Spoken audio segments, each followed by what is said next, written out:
అబ్బా ఇంతగానం కడుపు నొత్తాంది. అసలు ఇంతగానం కడుపు నొత్తాంది, ఏమైతుంది? అమ్మా అబ్బా నా వల్ల అయితే లేదు. ఇప్పుడు ఈ విషయం ఎవరికి చెప్పినా నన్నే తిడతారు. చెల్లెకి ఫోన్ చేద్దాం. హలో అక్క.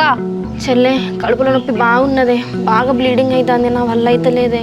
అందుకే నేను ఏం చెప్పినా అక్క, వద్దే టాబ్లెట్లు వేసుకోవద్దంటే విన్నావా? ఏమోనే, అయిపోయింది, నా వల్ల అయితే లేదు, నొప్పి బాగున్నది కడుపులో.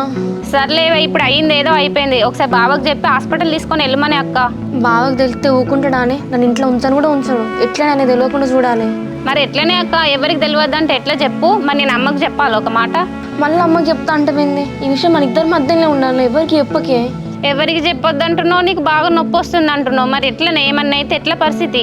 అందుకేనే నువ్వు ఇంట్లో ఏదో ఒకటి చెప్పి బయటికి రా, నేను కూడా ఏదో ఒకటి మేనేజ్ చేసి వస్తా. ఇద్దరం కలిసి హాస్పిటల్ పోయేద్దాం. మన ఇద్దరం కలిసి హాస్పిటల్కి వెళ్దామా అని అక్క. ఒకవేళ ఈ విషయం ఎవరికన్నా తెలిసిందనుకో మన ఇద్దరిని అంటారే. ఇక మనం చేయాల్సింది ఏం లేదే, ఒకసారి డాక్టర్ దగ్గరికి వెళ్ళి చూపించుకుందాం. డాక్టర్ ఏం చెప్తే అది చేద్దాం. ఇక సరేనే అక్క, నువ్వు బాబాకి ఏదో ఒకటి చెప్పి హాస్పిటల్కి రా. మరి నేను ఏమన్నా డబ్బులు తీసుకురావాలా? డబ్బులు గిట్ల ఏమొద్దే, ఉన్నాయి కానీ నీకే హెల్త్ బాగాలేదు, చూపిస్తా అని చెప్పి బావకి చెప్పొస్తానే. సరేనే అక్క, మరి నేను బయలుదేరే ముందు ఫోన్ చేస్తా, నువ్వు కూడా అప్పుడు బయలుదేరు. సరేనే చెల్లె, ఈ విషయం నువ్వు అన్నతో కూడా ఏం మాట్లాడకు, సైలెంట్గా వచ్చేసి.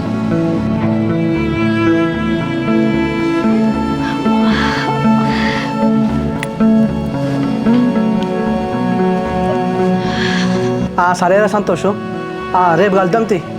ఓకే అమ్మా, ఏం కర్రీ అండి? నిన్న బామ్మాదత్త చికెన్ తీసుకురాలేదా బిడ్డ? ఇప్పుడు నీ మందం ఉన్నది అది. సరే అమ్మా, ఆ చికెన్ వేడి చేసి దాని మీద కొంచెం చార్జ్ చేయి, తింటూ ఆకలి అవుతుంది. సరే బిడ్డ. ఏమండి, చెల్లె ఫోన్ చేసిందండి. అవునానే, ఎందుకే, ఏమైందట? ఏమోనండి, దానికి ఈ మధ్య ఆరోగ్యం బాగుండట్లేదట, హాస్పిటల్ పోదాం దా అక్క అని పిలిచింది.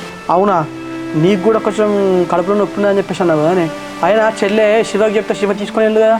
ఇక మా ప్రాబ్లమ్స్కి అన్నయ్య వెళ్తే ఎట్లుంటుందండి, అందుకని నేను చెల్లె కలిసి వెళ్దాం అనుకుంటున్నాం. అవునా, సరే మరి నువ్వు ఒక్కదాన్ని ఏమి వెళ్తావు, నేను ఆటో మాట్లాడతా. మా అమ్మ కూడా ఖాళీగా ఉన్నాయి కదా.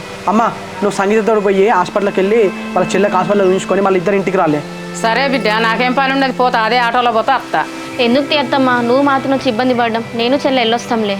ఇబ్బంది ఏమున్నది కోడలా, ఎట్లనే ఖాళీగానే ఉంటాను నేను అత్తతి. ఎందుకు తీర్థమ్మా, నేను చెల్లె అట్లా పోయి 1 గంటలో వచ్చేస్తాం. సరే కోడలా, వాడు చికెన్ వేడి చేసి చార్జ్ చేయమంటా అండి, నేను లోపలికి పోతాను. సరేనే, మరి చూపించుకుంటే ఒకసారి నువ్వు కూడా చూపించుకోవే, నీకు కూడా ఈ మధ్య పెయిన్ బాగా వస్తుంది అంటాను కదా. సరే అండి, నేను కూడా చెల్లెతో పోయేది అందుకోసమే. సరేనే, డబ్బులు ఆ బీరువాలు ఉన్నాయి, తీసుకొని పో.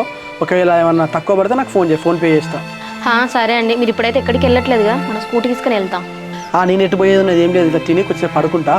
నువ్వు చెల్లెని హాస్పిటల్ తీసుకొచ్చినాక ఇంటికి తీసుకొని రా, ఆమె కూడా రాక చాలా రోజులు అవుతుంది కదా. సరే అండి, నేను డబ్బులు తీసుకొని వెళ్తాం. బ్రో, మీ చెల్లె ఏదైతే హాస్పిటల్కి పోయిందో ఆ హాస్పిటల్లోనే మా ఫ్రెండ్ కూడా పనిచేస్తుంది. అన్వేష్ వాళ్ళ వైఫ్ వచ్చిందని నాకు ఫోన్ చేసి చెప్పింది. అరే ఎందుకు వచ్చిందని తెలుసుకుంటే అప్పుడు అసలైన నిజాలు బయటపడ్డాయి. అవునా బ్రో, అసలు ఏంది నిజం? అసలు మా చెల్లెకి ఏమైంది బ్రో? మీ చెల్లె ఆ టాబ్లెట్ వేసుకోవడం వల్ల ప్రెగ్నెన్సీ మిస్క్యారేజ్ అయింది. అబ్బా చెల్లె, ఎంత తప్పు పని చేసినవే.